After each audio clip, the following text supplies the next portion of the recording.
So our second session is maximizing fourth quarter performance, some insights and tactics.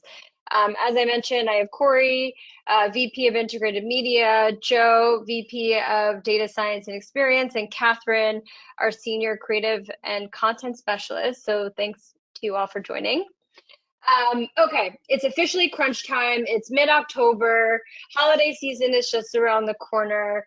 That means that many brands may be scrambling to ensure that they're prepared. So, Corey, I mean, when preparing for the holiday shopping frenzy, what type of macro initiatives should brands be focusing on today? Yeah, so there's probably four that I would love to call attention to, and this is really outside of marketing for a minute. So first, it's really important, start discussing, if you haven't already, realistic goals with your partner. So what does a successful holiday look like outside of just year-over-year growth? Then you really want to make sure that your inventory is properly stocked to handle the additional purchases that will be coming in. And with inventory being stocked, it's really important to ensure that your product feeds and your catalogs are optimized to go with the marketing strategy that you are looking to deploy. The next two, one is really use thumb-stopping engaging creative. That's a mouthful, but can't say it enough. It's going to be very crowded in the marketplace, and so really thinking about how to position that brand in time for November is going to be key. And something that doesn't get talked enough about, or really ensure that your tracking pixels and UTM parameters are properly QA'd. Nothing will be worse than running a ton of advertising, doing all this planning, and then not being able to tell the story behind what actually happened this holiday season. So can't stress enough the importance of just doing a few test runs, make sure those pixels UTM parameters are firing. Yeah, and feel like that's something that we have dealt with our client partners. So let's talk about the importance of tracking. Joe, as our resident data guru, what type of strategies should brands add to their toolbox to ensure that they're able to measure the success of their campaigns during holiday season? Yeah, thank you, Monica. First, I just want to stress to Corey's point there with making sure tracking is set up correctly in UTMs. That's crucially important. That is, something that can, pretty quickly and easily be done in a short period of time, and really make sure that everyone is set for success and you don't go, a few weeks into your prime periods and find out, oh shoot, tracking's dropped off, right? So that's a 101 thing that we can all should be addressing at this point. But from a more advanced perspective, going into the holiday period, there's two really key things that brands should be leveraging and thinking about that are going to really help from not only the planning perspective, but also from a measurement perspective. And the first one has to do with planning. So a big challenge that, a lot of brands face going into the holiday period is, how do we best distribute our media budgets across our various initiatives to really get to the core of what's ultimately going to be a successful media plan? What is going to be that distribution that really drives that bottom line performance and growth for the brand? In most cases, for e-commerce companies, that's going to be revenue. And traditionally how brands typically approach this are one of two ways. The first one being they'll dive in headfirst into media platform data, which is great, but it's also going to present a challenge where some of the media platform data is going to be inflated due to duplications, where multiple platforms are going to be taking credit for what's actually a single conversion within your back end. So as you can imagine, this is going to lead to some misleading insights and takeaways when trying to create that robust media plan that is going to drive that bottom line revenue growth for you. The other side of things, and a common methodology to take when doing media planning, is to actually use that common source of truth system for your conversion KPIs. So that could be your back-end CRM data, or more simply deduped Google Analytics data that's pretty readily available to all.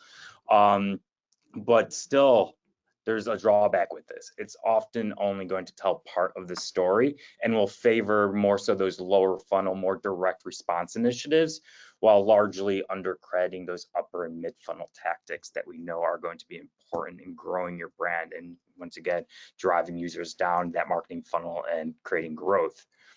So as an industry, we've recognized this, and a solve that's really come together for it is for brands to develop and activate a media mix modeling strategy to guide not only the holiday planning, but also media planning throughout the entire year and beyond. However, as many of you may know, we are currently in the holiday season, and right now to get a traditional media mix model up and running at this juncture could be difficult, if not near impossible, due to all the resources and costs associated to it. But it's exactly for these types of instances and reasons to help brands that are in a crunch to be successful that we at Direct Agents have been focusing on developing our media mix feather algorithm. And what that is, it's a lightweight algorithm that makes media mix modeling more attainable for brands from a time to deployment and in turn a cost perspective. So what this really translates into is our team of data scientists will utilize this proprietary model and do so by leveraging your common marketing platform data sources and source of truth data sources. So think about your metadata, your Google Ads data, your Pinterest data, and then any sort of Google Analytics or your backend CRM data that you have readily available. Without any additional need for tracking code to be placed on your site. We know lots of brands are in code freezes or they're coming up into those code freezes. So no additional tracking or anything needs to be placed on the site. And from all that data, they're able to develop actionable models in about a week. And in turn, what this is going to provide are the insights that are going to be needed to create as successful as possible a media plan that's going to be as successful as possible for you all, bringing to light, the hidden correlations and interactions of upper, mid, and lower funnel initiatives, and covering really how these all come together to drive that bottom line performance while not discrediting or overcrediting any of those specific tactics. Now, that's all been on the planning side. From the measurement side, we also do develop forecast modeling to complement this, right? Because the media mix model is going to help guide you in terms of where that media budget should be allocated to. But then with a forecast model, we can provide you as brand marketers with predictive performance insights. So you kind of have a roadmap of where performance is heading, so you can best pace that budget out and push or pull back on specific initiatives during that time by knowing where those peaks and valleys are in an effort to really maximize the peaks and minimize the valleys and be as efficient with each one of those dollars as possible. It also provides a statistically backed benchmark in terms of where performance should be at any point in time within the holiday period. So you can really take your gut out of it and understand, am I overperforming, underperforming, or am I right on track? And based upon what those insights tell you, you can then either figure out if you're overperforming, what should we be doing to push harder in here and really take advantage of this trend that we're seeing? Or if for whatever reason you see you're coming in a little bit under, you can understand, is this an anomaly or is this a normal performance fluctuation? If it's normal performance fluctuations, you can kind of avoid the unnecessary fire drill that can often derail some of the strategies that are put into place. But if you do start to see that this is anomalous performance, you can quickly take corrective action to get things back on track and make the most out of the remainder of the season. Yeah, so although the forecast model is something that can help set you up for success, Joe, what you're saying is that you can make updates in real time based on performance indicators that are coming in, right? Exactly. Yep. Because of how these are set up, they are set up in ways that can be updated and deployed very quickly, which means that we're always bringing in the most recent information so that we can make the appropriate pivots and adjustments as and when needed. Okay, that's great. So now that we've discussed, macro initiatives as well as making sure that you have the proper measurement infrastructure in place to gauge the success of your campaigns, Corey, what should brands be focusing on right now to make sure that their holiday campaign strategy is set up, within the next few weeks? So given crunch time, here's a checklist of a few things we think that brands can do. And so going through these a little bit, keep building audiences and gaining share of voice across key platforms. So brands can do this by potentially adding additional campaign objectives into their mix. So maybe it's maximizing some reach and engagement. Right now, we know that retargeting has been turned on its head. And so instead of off-site website retargeting, you could look to get some ad engagement, warm audiences that have heard of your brand in order to remarket them on platform when it comes time for the holidays, or just generally building up the overall site traffic and audience pool.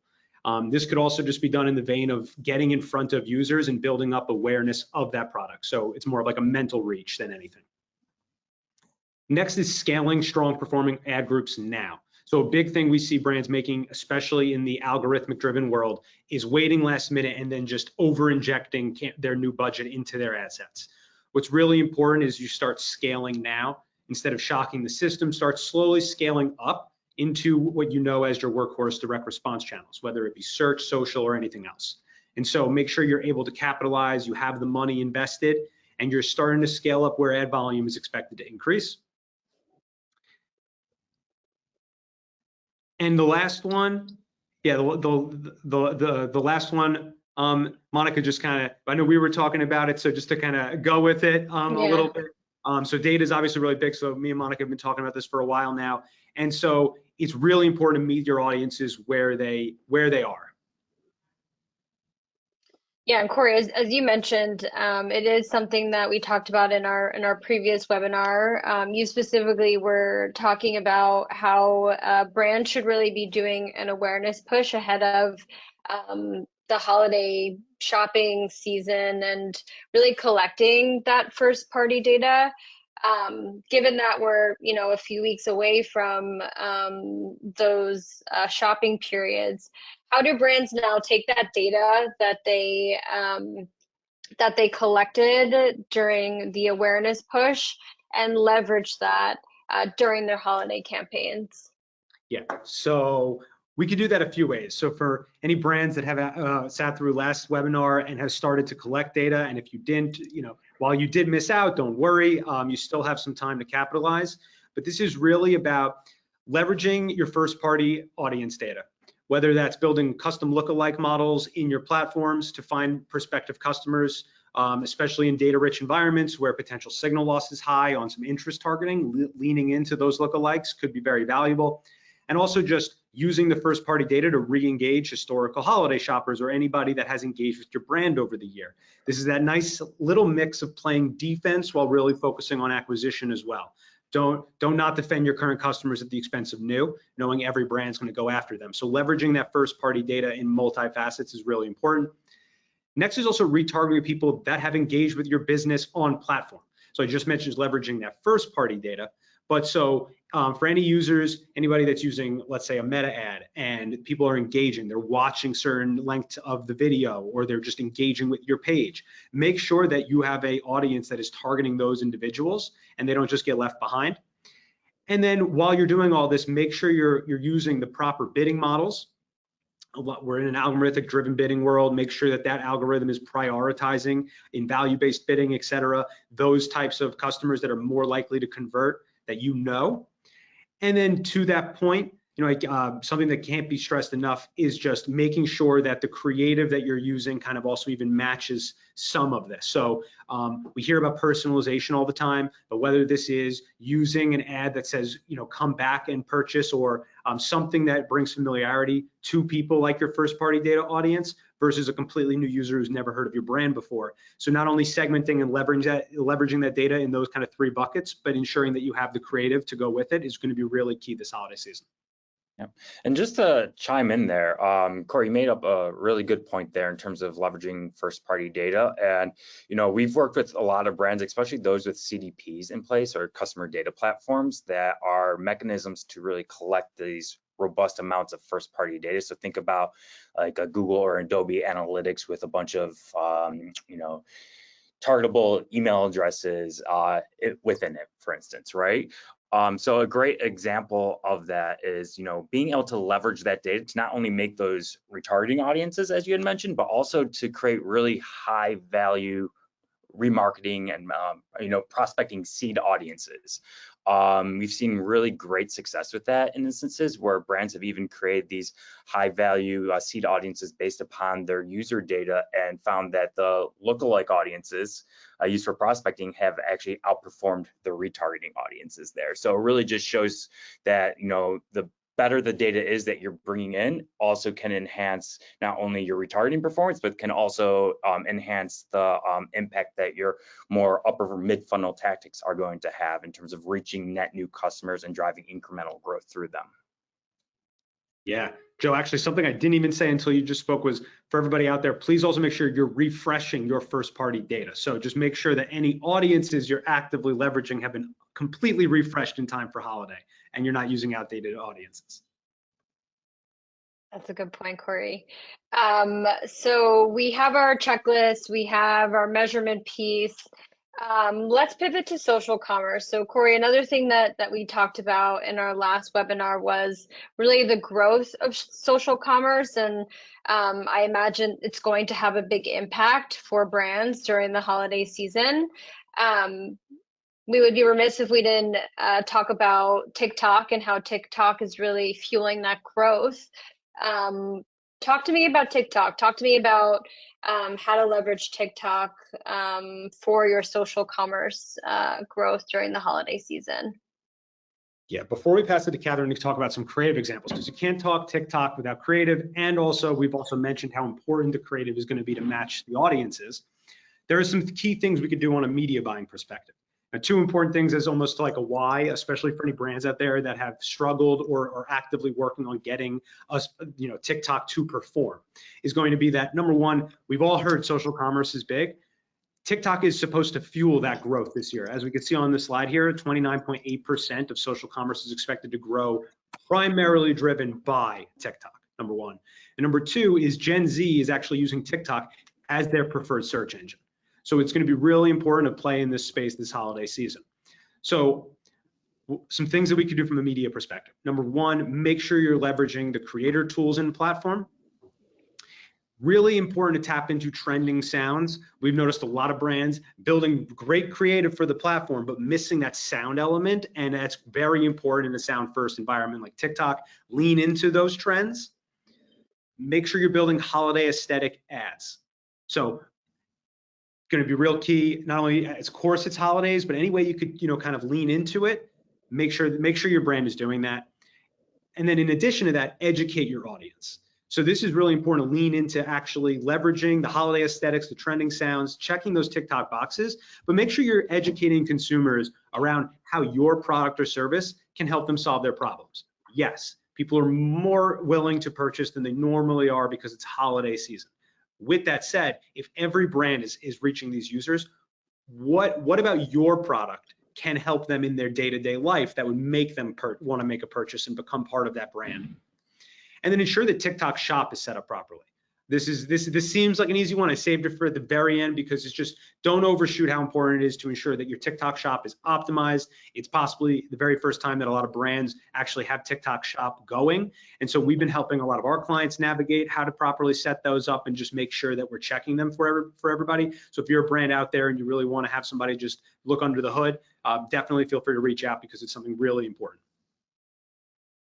Yeah, and I think especially on TikTok, what our client partners always bring to us is creatives. Obviously, TikTok is a very UGC fueled platform, so you have to make sure that your creatives resonate within that format. So, KG, I know we're almost at time, but what are some quick ways that brands can repurpose their creatives on TikTok to make sure that they are aligned with those trends?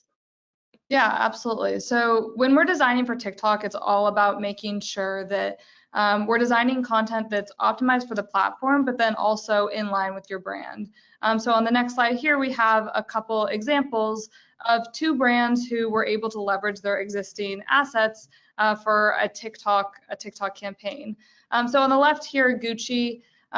We know that on TikTok, quick transitions, trending sounds, UGC content typically performs very well, but Gucci knew that that wasn't really in line with their brand to use this user-generated content. So they were able to leverage existing footage, like Corey mentioned, tap into those trending sounds, have those very quick transitions and those bite-sized clips optimized for TikTok to create a video that was optimized for the platform, but still felt in line with their brand.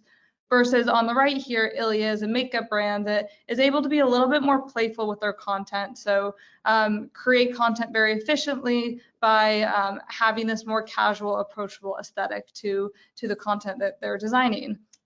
And on the next slide here, just talking about how we can leverage this user-generated content. We'll talk a bit more about this in our last webinar session on influencer, but really just the importance of being able to maximize the output from these influencer campaigns. So when we know this content can be optimized from a paid perspective, repurposing these assets for the platform. Yeah, and I know that we'll touch on some influencer specific strategies in our next session. But just to wrap us up, I know that we're at time for session 2. Some quick takeaways. One, I think the most important is making sure that you have enough inventory to get you through holiday shopping season. 2, making sure that your measurement is in place and you're not going to be left at the end trying to put the pieces together to figure out what was successful or not.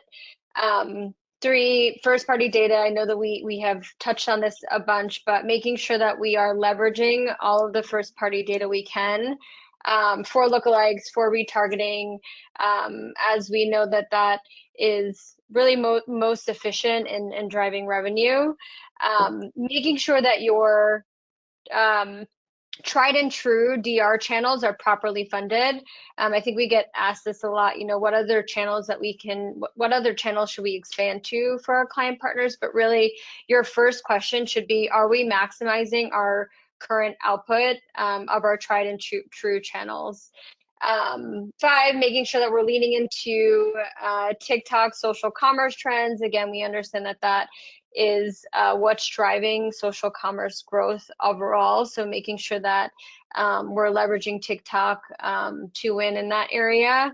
And then 6, making sure that your creative truly stands out during the holiday season, as we know it's extremely competitive.